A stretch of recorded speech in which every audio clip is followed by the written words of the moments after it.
કચ્છના વાણિજ્ય જગતમાં કરવેરા માર્ગદર્શન અને સલાહકાર તરીકે વિશ્વસનીય સેવાઓ પ્રદાન કરી મેસર્સ હસ્તિન આચાર્ય એન્ડ કંપની 25 વર્ષની લાંબી સફર સફળતાપૂર્વક પૂર્ણ કરી 26મા વર્ષમાં મંગલ પ્રવેશ કર્યો છે.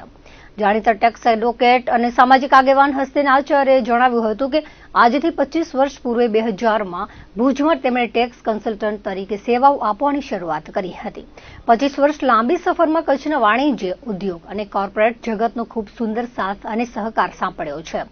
છેલ્લા અઢી દાયકામાં કરવેરાના નિયમો અને માળખામાં ધરખમ ફેરફારો થયા છે. ક્લાયન્ટને ઝડપી, વિશ્વસનીય અને પ્રામાણિક સેવાઓ પૂરી પાડવાને તેમણે પ્રાથમિકતા આપી છે. અગાઉ વર્ષ 2004-05 ગાંધીધામ અને વર્ષ 2005-06માં મુન્દ્રામાં તેમણે બ્રાન્ચ શરૂ કરી હતી, પરંતુ ત્યારબાદ ટેક્સ, જીએસટી અને આવકવેરાને લગતી મોટા ભાગની કામગીરી ઓનલાઈન થઈ જતા હવે ભુજની હેડ ઓફિસથી કચ્છભરમાં પથરાયેલા ક્લાયન્ટ્સને સેવાઓ આપવામાં આવી રહી છે. તેમની પેઢીમાં ક્વોલિફાઈડ સ્ટાફ કામગીરીમાં સહયોગી બને છે. કરવેરા સલાહકાર હસ્તિનભાઈ આચાર્ય સામાજિક સંસ્થાઓ અને રાજકીય પક્ષ સાથે પણ જોડાયેલા છે. બ્રહ્મ સમાજ, રોટરી ક્લબ ઓફ ભુજમાં વિવિધ હોદ્દાઓ પર તેમણે સેવાઓ આપી છે. મૂળ મંગવાણા સુખપરના હસ્તિનભાઈ આચાર્ય છેલ્લા 40 વર્ષથી ભુજમાં સ્થાયી થયા છે. ભુજની કતિરા કન્સ્ટ્રક્શનમાં કામનો અનુભવ મેળવ્યા બાદ તેમણે 1 સપ્ટેમ્બર 2000ના રોજ ભુજમાં શરૂ કરેલ મેસર્સ હસ્તિન આચાર્ય એન્ડ કંપનીએ 25 વર્ષની સફર સફળતાપૂર્વક પૂર્ણ કરી 26મા વર્ષમાં મંગલ પ્રવેશ કર્યો છે.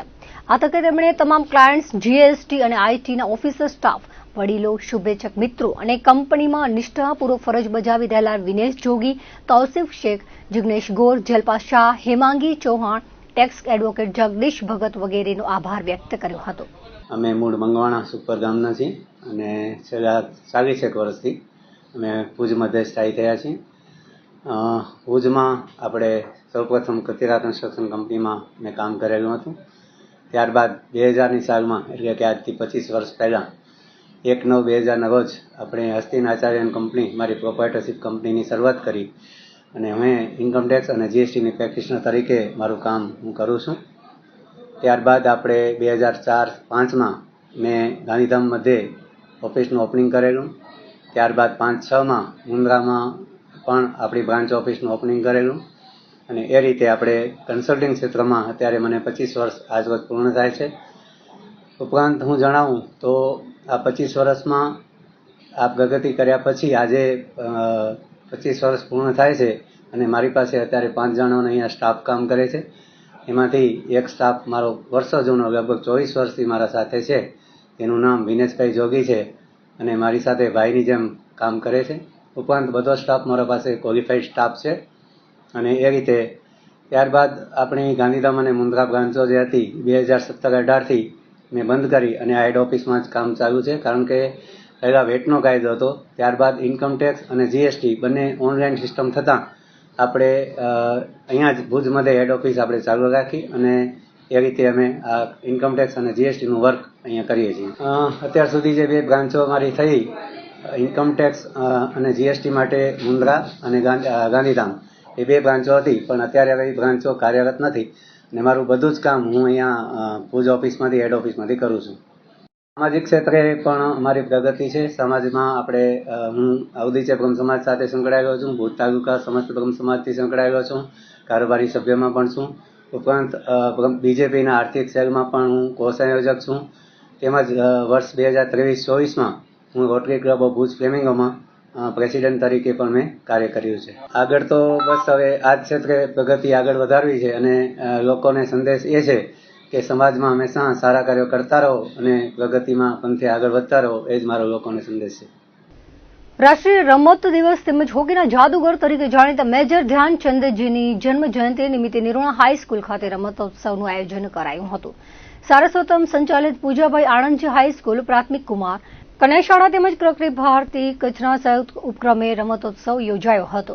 કાર્યક્રમની શરૂઆત દીપ પ્રાગટ્ય તેમજ મા શારદે વંદનાથી કરવામાં આવી હતી. મંચસ્થ મહાનુભાવોએ રાષ્ટ્રીય રમત દિવસ વિશે પોતાના વિચારો રજૂ કર્યા હતા.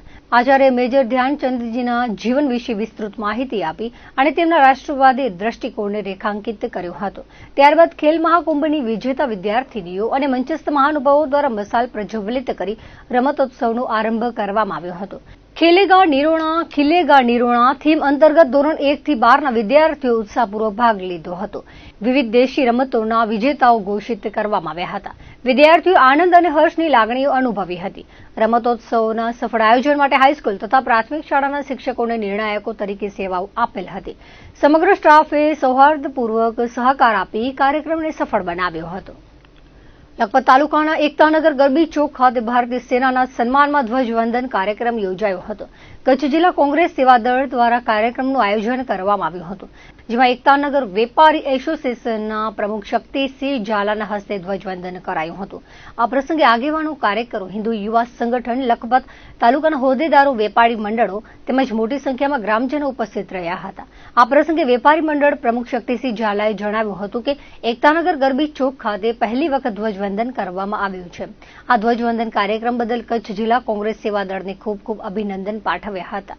કચ્છ જિલ્લા કોંગ્રેસ સેવા દળ દ્વારા અમારા એકતાનગર મધ્યે ભારતીય સેનાના સન્માનમાં અમે ધ્વજવંદનનો કાર્યક્રમ રાખેલ હતો.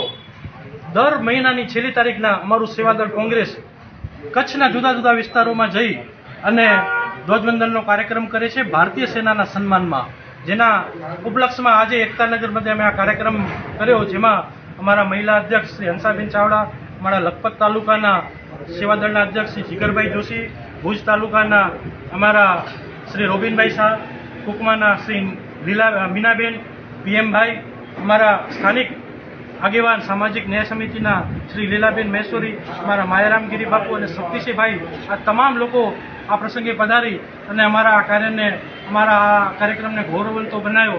એ બદલ તમામનો અમે એકતાનગર વેપારી ગ્રામજનો તમામનો હૃદયપૂર્વક આભાર માનીએ છીએ. વાગડ વિસ્તારના મુખ્ય મથક રાપર શહેરમાં આવેલા દરિયાસ્થાન મંદિર ખાતે વાર્ષિક પુણ્યતિથિ યોજાઈ હતી. રવિભાણ સપ્રદાય દરિયાસ્થાન મંદિરના બ્રહ્મલીન મહંત વૃંદાવનદાસજી મહારાજની 55મી વાર્ષિક પુણ્યતિથિ ઉજવાઈ હતી, જે નિમિત્તે સવારે સંતોની સમાધિ સ્થળ ખાતે પૂજન, અર્ચન, સત્સંગના કાર્યક્રમો યોજાયા હતા, જેમાં સર્વે ભાવિક ભક્તો ઉપસ્થિત રહ્યા હતા. પૂજન વિધિ જગદીશ મહારાજે કરાવી હતી. મુન્દ્રાના મોખા ટોલ ગેટ નજીક આવેલ જિંદાલ કંપનીના ગેટ પાસે વિવિધ ગામોના લોકો ધરણા પર ઉતર્યા હતા. વિવિધ માંગોને લઈને અનિશ્ચિત મુદ્દત માટે કંપનીના ગેટ પાસે ધરણા પ્રદર્શન કરવામાં આવ્યું હતું. ઉપવાસી છાવણીની મુલાકાત લેતા વિવિધ ગામના રતાડિયા, મોખા, કુંદરોડી ગામના આગેવાનોએ જણાવ્યું હતું કે અમારા ગામના સ્થાનિક યુવાનોને કંપનીવાળા કામ પર લેતા નથી અને બહારથી લોકોને લેવામાં આવે છે. અમારી માંગો કંપનીના સત્તાધીશો ધ્યાને લેતા નથી. ગ્રામ્ય વિસ્તારના બાળકો સાથે અન્યાય કરવામાં આવે છે. જો માંગો નહીં સંતોષાય તો અનશન પર ઉતરવાની ચીમકી આપી હતી. ખાસ કરીને અહીંયા કુંદરોડી ગામ ખાલી નથી, અહીંયા રતાડિયા, કુંદરોડી અને આજુબાજુના ગામ, ધારો કે વવાર છે, કુંદાલા છે, બગડા છે, એ બધા ગામના લોકો છે. અત્યારે અબજો કરોડો રૂપિયાની કંપની લઈને અમારી રેવન્યુમાં અમારા ગામમાં બેઠા છે, છતાંય પણ એક પણ પ્રકારનો લાભ અમારા ગામને કે રતાડિયાને કે આજુબાજુના ગામના લોકોને આપતા નથી. એ કંપની પાસે એટલી જ માંગણી કરી છે કે તમારું જે CSR ફંડ આવે છે એમાંથી અમારા ગામના વિકાસલક્ષી કાર્યો માટે અમને ફંડ આપો. અમારા ગામમાં તમે કંપની લઈને બેઠા છો તો અમારા લોકલ માણસોને રોજગારી આપો, ધંધા આપો. 150 થી 200 લોકો આજુબાજુ ગામના લોકો ભેગા થયા છે. અત્યારે અમે ગાંધીજીના માર્ગે ખાલી અહીંયા ધરણા પ્રદર્શન જ કર્યા છે. જો આગળ જતા પરિણામ નહીં આપે કંપની તો અમે અનશન ઉપર બેસવાની પણ તૈયારી અમારી છે. જ્યારે આ કંપની અમને ખબર પડી કે કોરોના પછી જિંદાલે લીધેલી છે, ક્રોમીની કંપનીમાંથી જિંદાલ થઈ છે, ત્યારે અમારા ગામમાં, આજુબાજુના ગામમાં ખુશીનો માહોલ હતો કે ગામને રોજગાર મળશે, જે બેરોજગાર છોકરાઓ રખડે છે એમને જોબ મળશે. પણ આ કંપની આવ્યા પછી અમે 2-3 વખત કીધેલું, પણ લોકલ અત્યારે અહીંયા 2000 માણસો કામ કરે છે, પણ કુંદરોડી, રતાડિયા બે ગામના થઈને ટોટલ 10 થી 12 લોકો માન હશે. મળવા માટે તૈયાર જ નથી. ફોન કરે છે, ફોન કોઈ ઉપાડતા નથી અને પોતાની તાનાશાહી હલાવે છે, બરોબર. અને હવે આ અમે ધરણા કર્યા, બરોબર, તો હજી કોઈ લગીને કોઈ એમ એક્શન લીધો નથી. અહીંયા રૂબરૂ આવવા માટે અહીંયા તૈયાર નથી અને મેન મુદ્દો આટલા 150 થી 200 માણસો અહીંયા અને એકઠા થઈને હાજર થઈ ગયા છે, બરોબર છે, સેના માટે, રોજગાર માટે. આજે અમારા યુવા વર્ગ 12 પાસ છે, કોલેજ કરેલા છે, ITI કરેલા છે, ડિપ્લોમા કરેલા છે. હજી સુધી કોઈ કંપનીમાં કોઈ એમ્પ્લોય તરીકે જોબ નથી કરતો અને કંપનીના CEO અથવા સ્ટેટ કોઈ પણ અહીંયા આવવા માટે તૈયાર નથી કોઈ હાજરી આપતા, નથી કોઈ લેખિતમાં લેતા, નથી કોઈ રોજગાર દેતા. મુન્દ્રા તાલુકાના સમાગોગા જિંદાલ કંપનીમાં ફરજ બજાવતા 600 જેટલા શ્રમિકોને વગર નોટિસે નોકરીમાંથી છૂટા કરાયા હતા અને બાદમાં કામદારોએ મુન્દ્રા મામલતદાર કચેરીએ વિવિધ માંગો સાથે આવેદનપત્ર પાઠવ્યું હતું અને ત્યારબાદ 29મીથી જિંદાલ કંપનીના ગેટ પાસે ઉપવાસ પર ઉતર્યા હતા. દરમિયાન આજથી જિંદાલ કંપનીના ગેટ પાસે 15 જેટલા લોકો અનજળ ત્યાગી અનશન પર ઉતર્યા હતા અને મજદૂર યુનિયન જિંદાબાદ હમારી માંગે પૂરી કરોના નારાથી કામદારોની લડત ઉગ્ર બની હતી અને નોકરીમાંથી છૂટા થયા બાદ કામદારોની પરિસ્થિતિ વિકટ બની છે. સમાગોગાના પૂર્વ સરપંચ વિજયસિંહ જાડેજા અને ગાંધીધામના વેલજી જાટે કામદારોની માંગ નહીં સંતોષાય ત્યાં સુધી અનશન ચાલુ રહેશે તેવું જણાવ્યું હતું.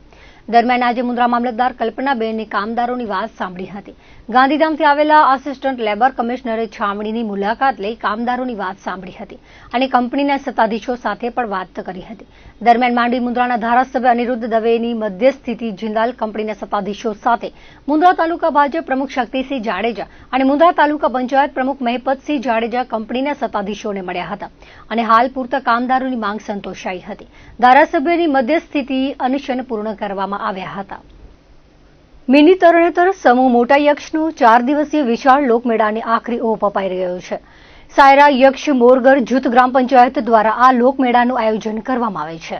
આગામી 7 સપ્ટેમ્બરથી 10 સપ્ટેમ્બર સુધી યોજાનાર આ લોકમેળાને કચ્છના સાંસદ વિનોદ ચાવડા, જિલ્લા ભાજપ પ્રમુખ દેવજીભાઈ વર્ચન, યાત્રાધામ વિકાસ બોર્ડના ચેરમેન પ્રબોધ જોશી, ધારાસભ્ય અને યક્ષ બહુતેરા ટ્રસ્ટના ટ્રસ્ટી પીએમ જાડેજા, જિલ્લા પંચાયત પ્રમુખ જનકસિંહ જાડેજા, પૂજારી નવીન બોવા પરિવાર, ગ્રામ પંચાયતની ટીમ સહિત ધાર્મિક, રાજકીય, સામાજિક અગ્રણીઓ લોકમેળાને રિબિન કાપી વિધિવત ખુલ્લો મૂકશે. રવિવારે રાત્રે મેળામાં કચ્છ સૌરાષ્ટ્રના નામાંકિત કલાકારો હરસુર ગિરી ગોસ્વામી, મહેશ ગઢવી, ભૂરો ભગત, રાજેશ ગઢવીની સંતવાણી યોજાશે. મેળામાં અવનવા ચગડોળ સહિત મનોરંજનના સાધનો જમાવટ કરશે. ધીંગી મેઘમહેરને લીધે મેળો જમાવટ કરશે. મેળામાં 650થી વધુ નાના મોટા સ્ટોલો ઊભા થશે, જેમાં મનોરંજન, કટલેરી તથા ઠંડા પીણા, ખાણીપીણીનો સમાવેશ થાય છે. લોકમેળામાં ચુસ્ત પોલીસ બંદોબસ્ત ગોઠવાશે. ડીવાયએસપી બીબી ભગોરાના માર્ગદર્શન હેઠળ પીઆઈ, પીએસઆઈ ઉપરાંત 3 પીઆઈ, 13 પીએસઆઈ, 300થી વધુ પોલીસ જવાનો, 50 હોમગાર્ડ તેમજ 100 જેટલા સ્વયંસેવકો ફરજ બજાવશે. જુદા જુદા વિસ્તારમાં 20 જેટલા સીસીટીવી કેમેરા ગોઠવાશે. ખિસ્સા કાતરો અને કાયદોના ભંગ કરનારને દંડનીય સજા કરવામાં આવશે. ટ્રાફિકને પહોંચી વળવા ઠેર ઠેર પોલીસ સુરક્ષા ગાર્ડ મૂકવામાં આવશે. ફાયર બ્રિગેડ સહિતની સુવિધા ઊભી કરાશે. પાર્લર પાણીથી દૂર રહેવા સાઇડ બોર્ડ મુકાશે. સફાઈ આરોગ્યને પ્રાધાન્ય અપાશે. લોકમેળામાં એસટી દ્વારા રૂટ શરૂ કરાશે. પાણીના પરબ ઊભા કરવામાં આવ્યા છે. લોકમેળામાં દૂર દૂરથી આવતા ધંધાર્થીઓએ આજથી પડાવ નાખી દીધો છે. મોટા યક્ષ મંદિરને લાઇટથી શણગારવામાં આવશે. ભારે વરસાદથી મેળો સોળે કળાએ ખીલી ઉઠશે. દર્શક મિત્રો, આ હતા અત્યાર સુધીના કચ્છ ઉદય ટીવી સમાચાર. ફરી મળીશું નવા સમાચારો સાથે, નવી અપડેટ સાથે. ત્યાં સુધી મને રજા આપશો. નમસ્કાર.